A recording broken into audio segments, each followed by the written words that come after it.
So, Stephanie, same thing. Tell us who you are and what you were struggling with and why you came to the Godfidence Business School.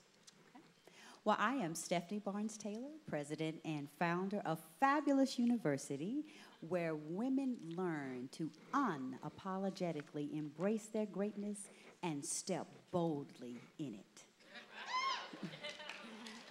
I came here, literally, this time last year, and I was still, well, I learned from Jack that I was cheating on my job. I was cheating bad. But I knew 20 years ago that I did not want to be an attorney. It was the first semester of law school, and I realized, this is great, but it is not for me. But I did not know what I wanted to do. I knew that I did not want to quit. And since I didn't have a plan B, I decided to finish. And so I finished. But I didn't know this time last year that I was truly finished. I set 3 deadlines to quit my job. And at the end of 2013, I set June 30th, 2014 as my last day. I was general counsel for a health system. And I tried my best to love it and tried my best to create what I loved there. And in fact, that's how I got to where I am. I was the only female executive and the only black executive ever in the history, the 75, 85 year history of that company. And I knew that I was not the only woman qualified. And so in 2010, I created a leadership class. I went to my CEO and I said, you keep saying that there are no women qualified. I know that is not true. So why don't you give me an opportunity to create a leadership class so that we can develop women who are qualified? And in doing that for those women, I found my purpose. And I was sitting back there, and Jack told the story about the eagle and that weasel. And I realized, this weasel is tearing out my heart. I am going to let go. And when I got back to my hotel room, I wrote my resignation letter, attached my electronic signature, and sent it to my CEO. Here? And yes. Last year? Yes, this time last year. I didn't know that. And as I mentioned, I had set that June 30th, 2014 deadline, and it was April 2nd, and I had a 90-day requirement to give my notice. And I said, I will not lose this window of opportunity. I will not lie to myself for the 3rd time. I am going to do what I said I was going to do. So you did leave your job. I did. Awesome. On June 30th. Peace out.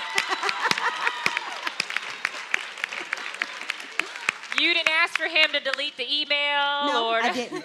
I printed it out and followed up with him on Monday, just in case he didn't check his email. Wow. You see, when you make your mind up, your mind begins to make things happen. When there's a sense of urgency, you act differently. So tell me why you came to Captivate and what spoke to you about the program and what you've learned since then. What were you struggling with and what you have learned since? I knew I had something to say. I knew what I wanted to do, but I didn't know how to do it. I was an attorney for, 17 years. So I knew how to do contracts, knew how to do all this stuff, but I didn't know how to do it in this context. So I was looking for an expert. And I had found your website, I don't know, maybe a year before that, but it wasn't time, or at least I was not ready. But I was looking for a way to learn how to do what I knew I needed to do, and came across your email again, or some kind of way I got notice about Speak for Pay, and decided to come and decided to join the Captivate program.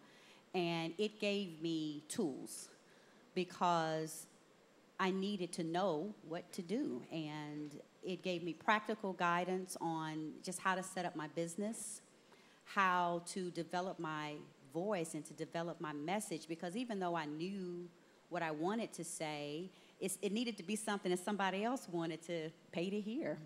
And so it was very great to be in community.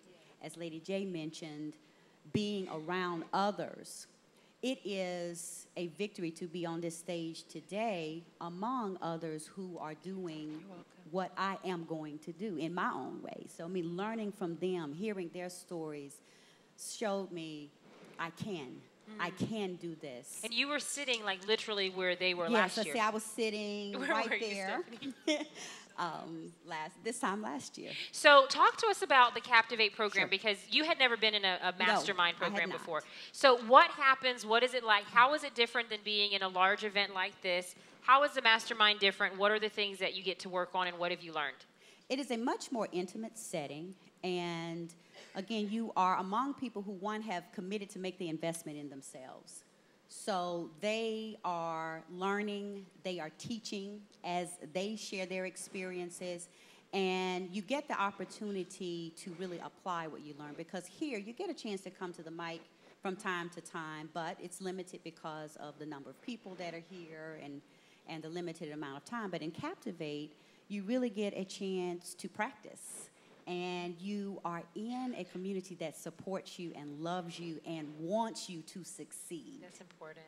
And so even though you're afraid to get up there and try, What is it that you're trying? You are actually trying your message. You tell your stories. You work on your signature speeches, and you tell different components of it. So, I mean, you actually put that playbook you go into greater depth than what's in the playbook, but you bring it to life. So how has that process been for you in terms of just the mechanics of now learning about openings and how do you do your opening and what's the story that you tell and telling stories and points? And Jack really leads that. Oh, so yes. Jack is primarily the lead storytelling coach for the whole business school and leads that Captivate program. How has that been? Well, you know, I had been a speaker before, and because, believe it or not, I used to be extremely shy. Nobody ever really thinks that's true, but I used to be extremely shy, but I learned that to be successful, I had to talk. And especially to be an attorney, you kind of got to talk to people. So I had been speaking, but this helped me to perfect a craft and to really think about it in a way that I'm just not speaking for myself, but I am helping someone through my words and giving structure to how you accomplish that. Because honestly, I was stuck on my story. I wanted to tell everybody about me. And doing that because I felt I had lessons to teach from my experiences, but I really had to understand that you don't just get up here and talk about yourself. You've really got to have the audience's needs in mind, because they're not buying you, they're not booking you, they're booking the experience and what they're going to get out of it. So you get really practical guidance on how to craft your story. I mean, you heard the session last night on storytelling. You put that into action and you do that yourself. So I looked back at my notes from last year, and I saw what I had down as my signature stories, and I'm like, ooh, I wasn't nowhere near having signature stories. So, but I had to learn that I did not have a signature speech, and that I didn't have something, because I would, every time I would be asked to speak, and at that time for free, I had to learn how to speak for pay. You know, I'd come up with a different speech. So, and I love to write, so I'm thinking, okay, this is fun, but I had to learn that, you know, you are consistent in your message, and there's a process for doing that, and they teach you how to do that. So finally, tell us what you've been able to launch and accomplish, some of the things that did not exist this time last year with Stephanie version 2014 that now exists with Stephanie 2015 because you made a decision. Right. Well, once I let go of that weasel, my job that was keeping me away from my passion, because I could not do both things successfully. I've been able to, I wrote 2 more books and was able to develop the content for what is my signature coaching program, what eventually will be my fabulous university live event. So I spent, yes, clap, please, let's celebrate, let's bring it into existence, yes.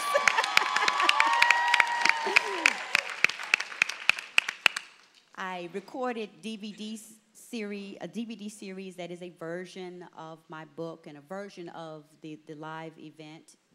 And I really was able to come up with material that I can actually go out there and do. I've developed my contracts. I have booked engagements. I've done book expos where I've gone to sell my book. I did a self-publishing, or I self-published my book for backroom sales. I learned that from Marshawn. And now I am working on, I've developed my proposal, and I have meetings scheduled in New York in May to meet with Say that publishers. again a different way. Yes. Well, Without the... yes, okay. Yeah. Well, in May, I'm going to New York, and I'm coming back with a publishing deal. So you also launched your website. Yes. You've had teleconferences, and you're Yes. launching more individual coaching. And I wanted you to see this because Stephanie was in Captivate, and Captivate is largely about foundation building and getting bookings at and speaking engagements, but it's building towards something else. So some of the things that she's talking about are where she's going in her second year and her second level, because the first year is foundation building. If you're starting completely from scratch, you need to build the foundation. Right. And so she's an excellent example of finding your message and finding your fabulous. Like being a stuffy lawyer, this is one of the things that I wanted people to see in you, Stephanie, is that you don't have to be who you've always been. You don't have to play by the old conventions, and if you don't fit, create your own environment with people who are looking for what you have, and you don't fit because you need to create your own. So that's why she created Fabulous University. Because she was just too fabulous for law. Yeah. Yes, I was probably one of the very few general counsels in the world that would go to a board meeting with a sequin shirt on under her navy corporate suit. I brought a little fabulous to the boardroom. So finally, what would you say to others when you think about Godfidence in action, who were where you were this time last year, who may be working a job, who maybe have been very, have what feels like their weasel, but they don't want to let it go because it feels like their only source? What would you say to those individuals? Jehovah Jireh.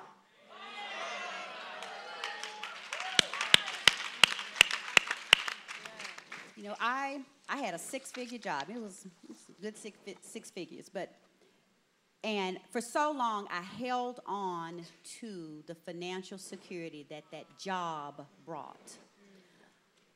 I liked saying that I was, general counsel and I was an attorney and all of this. Even though I didn't like being an attorney, I was caught up in the title. And it was a prestigious position. But that's all it was a position.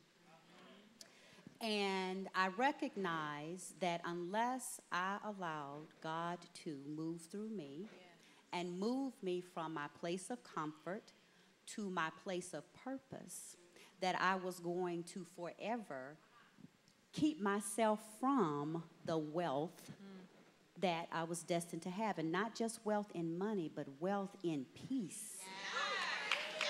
My whole countenance changed when I decided, I hadn't even left the job yet, when I decided to let go of something that was literally smothering me. It just wasn't for me. And I decided to trust God. And that's one great thing about this mastermind is it is God-based. God is in it. God is in us. Yeah. And where he is, we will prosper. Say that.